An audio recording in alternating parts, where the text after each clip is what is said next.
Yo, what's going on, guys? Crispy Flakes here. Welcome to Extra Crispy. For today's video, we got one starter every NBA team could replace this summer. So we start round 2 of the NBA playoffs. By the way, over on my other channel, Crispy Flakes, I did my round 2 predictions. Also, I have a really cool new setup that I put together. I would love if you guys went to my other channel, man, checked that out. But yeah, that being said, playoffs, round 2 starting.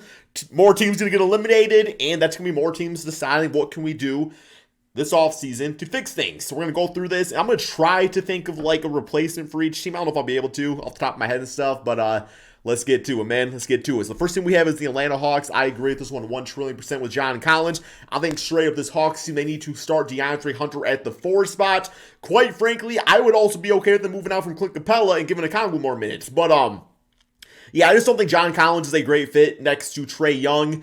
I think if they were able to trade him for some sort of like combo 2 guard that can, do a little ball handling at times, but, play some defense, like down some threes, that would be absolutely fantastic. But DeAndre Hunter over at this 4 spot. For the Boston Celtics, Al Horford. So, in all fairness, this might age poorly after the Bucks series. We'll see. But thus far in the playoffs of the making this video, Al Horford is kind of holding his own up in there and everything. So, eventually the guy is going to age to a point where he's no longer like a serviceable starter in the NBA. So yeah, I can see the Celtics definitely looking to replace him. I was thinking Grant Williams could be that replacement, but I was talking to some Celtic fans, and they actually kind of like him more as a bench player and everything. So, yeah, I would say like if they could talk to like the Magic and bring in like a Jonathan Isaac or somebody like that, could be a little dangerous. He hasn't played in 2 seasons, so we might be on the cheap side of things, but literally all he needs to do is play some defense. Next up for the Brooklyn Nets, we do have Andre Drummond. I think it's really getting to the point where you see Andre Drummond, he's just a backup center of the NBA now. Like, that's just what he is. He should not be starting on an NBA team. He's too slow. He's too clunky. He just don't have the game for the modern day NBA and everything like that. So with the Nets, the choice to go right here, I think with a lot of cases when it comes to center is like, go for Miles Turner, perfect fit, because Miles Turner is essentially what you want in a center in this day and age. Obviously, you got guys like Nicholas Claxton on the team that could be the replacement starter in the future if he's ready for that role and everything. But yeah, should not be Drummond. For the Hornets, we got Mason Plumlee. So, yeah, Mason Plumlee just was trash for the Hornets. He was decent for the Pistons for a season. I'll say that as a Pistons fan, but not the long-term solution for the Hornets. You need somebody out there that can do some different things offensively, give a nice piece to rock things out with, with LaMelo Ball in the court and everything, and that's not Mason Plumlee. It just never will be. For the Chicago Bulls, we got Vucevic. So, yeah, Vucevic, like, the thing about Vucevic is that his focus point is offense. Like, Vucevic is a good offensive center. But in the playoffs against the Bucks, it wasn't the greatest, man. Like, the 3-point shot wasn't falling and stuff. And when it comes down to it, man, just like, Vucevic just isn't the guy for the Bulls. They need something else.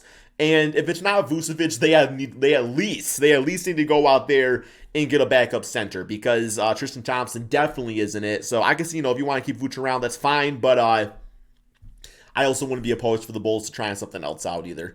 Next up for the Cleveland Cavaliers, we got Lauri Markkanen. So Lauri, actually, we had a pretty solid season, I would say, with the Cleveland Cavaliers playing that small forward position.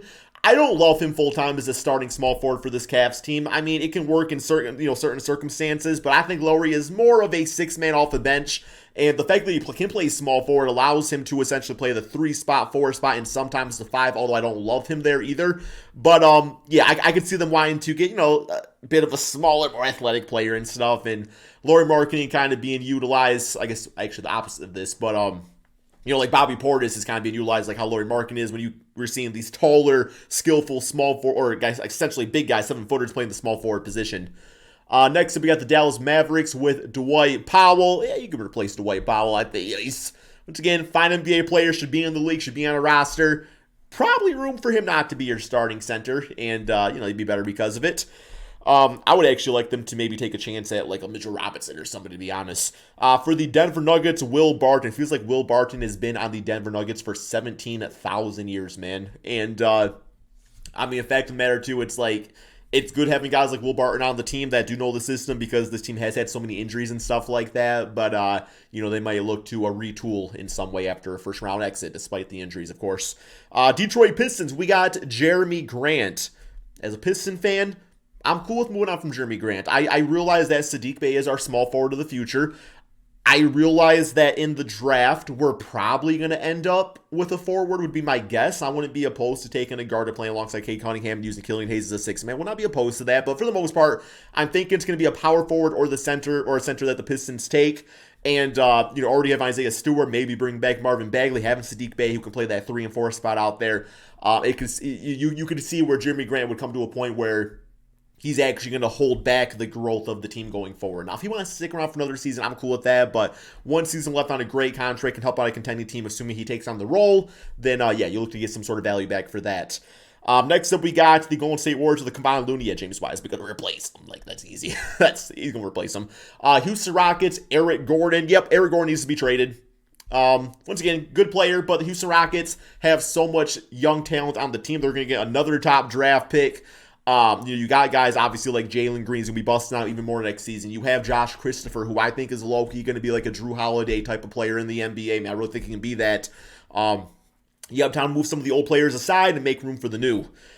We got Malcolm Brogdon for the Pacers. Would have been traded by now. He signed an extension, which allowed him not to be traded until this NBA offseason, but he'll be gone.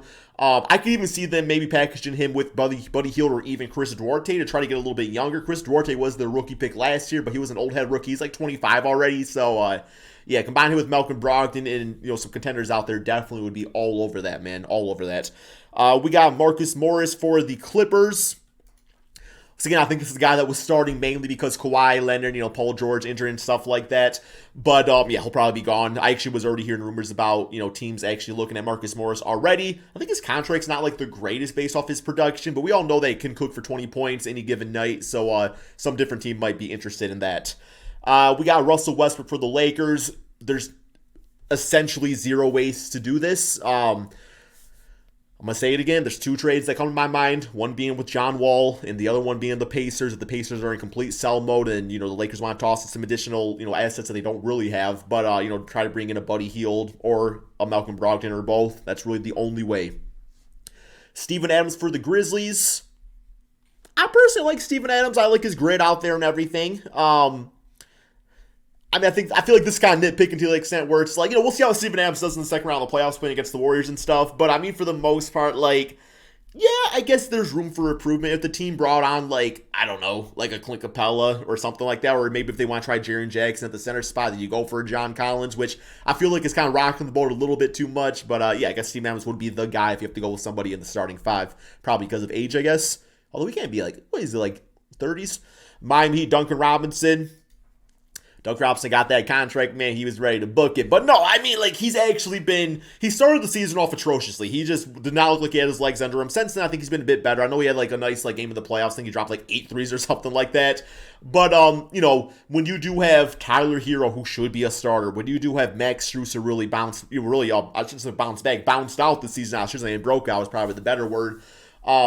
When you have Victor Oladipo, who's been given, good minutes at times and everything, then Dunk Robinson. If you ain't shooting, you're going to end up being the odd man out, and that's how it's going to be. Milwaukee Bucks, Wesley Matthews. Yeah, he's like a placeholder starter. It's really Grayson Allen and Pat that get the majority of the minutes out there and stuff, but yeah, placeholder for sure. Minnesota T-Wolves, Jared Vanderbilt. Personally, I kind of like Vanderbilt. I think he's a good two-way player. I like him alongside Karl-Anthony Towns. I don't think they need to replace him. I was hearing people saying they were kind of disappointed with D'Lo. In the playoffs and stuff, he didn't really shoot all the greatest and everything like that. But I still like D'Lo, so I guess if anybody, I would pick Jared Vanderbilt. But I could see too maybe want to move in a different direction with D'Lo and stuff. But I don't know if I personally would. Next up, we got the Pelicans with Jackson Hayes. So Jackson's actually been playing that power forward position. Add a little bit of a jump shot to his game. A highly athletic player, but once again, a placeholder until Zion comes back, who will replace him next season, assuming Zion's good to go. Hopefully he is. Or I guess maybe even this season, right? We got Alec Burks from the New York Knicks. Good quality role player. That's about all he is. A Knicks team not making the playoffs. You definitely want to make changes like that, and changing guys online like Alec Burks is definitely going to be first on the to-do list. Next up, we got the OKC Thunder with Darius Bazley. So, Darius, I kind of see him as a 3-level scorer in the NBA. I know a lot of OKC Thunder fans were kind of high on him, but I could also see, too, where, especially, you got guys like Pukashevsky on the team, who I think is, a starting four in the NBA eventually. He's a very young player and stuff. And then, you have Dort, you have Shea, you have Giddey, for your three, for your 1 through 3. Bazley ain't going to be playing no center. They'll probably get a center in the draft, so that would leave Bazley to be replaced. We got the Magic with Mo Bamba. So, yeah, between having Franz Wagner, between having Wendell Carter's looking great. Whoever else they get in the draft, once again, going to get a top draft pick, then Mo Bamba, you make it you kind of wonder if Mo Bamba's future here is really long-term. Plus, they still have Jonathan Isaac, too, which I know I forget about sometimes. But I can see Mo Bamba maybe going to a different team. I actually would personally like him maybe on a team like the OKC Thunder to get some minutes at the center spot. 76ers Tobias Harris, very large contract. I think a big indicator of what they do with him this offseason is how he does in the second round of the playoffs, especially with Embiid missing who knows how much time. So we'll see all about that. Jay Crowder for the Phoenix Suns. Yeah, if the Suns don't win a championship, then I could see, that four spot going to Cam Johnson, going into the season, or maybe they go for another veteran out there, but probably the most replaceable position out of them all. We got Nassir Little for the Portland Trailblazers. This one I actually completely disagree with. I think Nassir Little has really good potential. I think you can build something with him in Anthony Simons. I know he had a pretty major injury that ended his season, but before that, he was playing pretty solid basketball. Can be a great two-way player. I think he has something to prove offensively. This is going to kind of be weird to say this, but I feel like Nassir Little, I think he went to the same college, maybe not, but I feel like he can be what Stanley Johnson was not, man. That's how I feel about Nassir Little for some reason. Just like play styles and stuff, I feel like he's going to be what Stanley Johnson wasn't. I would not get rid of him. For the Sacramento Kings, we got Justin Holiday. Yeah, you could probably be on the bench, man. Damn, 33? Damn, bro. We got Primo for the San Antonio Spurs. This depends solely on the direction of the team. I mean, Lauri pick, you feel like you would want to give this to a kid like that, but also he's only going to be like 19 or 20, if that. And, the DeJounte Murray made an all-star team. I mean, I can see the Spurs trying to, I don't know, man, I think I would start Primo, because I don't want the Spurs to get stuck in this mediocre phase where it's just they're playing basketball and some years they make the playoffs and some years they don't, because that's not really fun. And I feel like Primo, you give the kid a chance to see if he breaks out. We got Gary Trent Jr. for the Toronto Raptors. I was considering how can the Raptors improve at the center position without having to give up on Scottie, OG, or Pascal. I feel like all three of those guys should be in the starting lineup. I think for that to happen, I feel like you start Scottie at point guard next season, man. Put him in the backcourt with Fred VanVleet. Then you got OG at the 3, Pascal at the 4, and you can go out for a center, and Gary Trent can be a bucket off the bench, man. That's off the top of my head. What you all think about that? We got Mike Conley for the Utah Jazz. Yep, time to get somebody quicker, more explosive next to Donovan Mitchell. Plain and simple, man. And then we got Tomas Satoransky for Washington Wizards. Should not be starting in the NBA. That's all we got for this video, guys. Thank you all so much for watching, and peace out, my friends.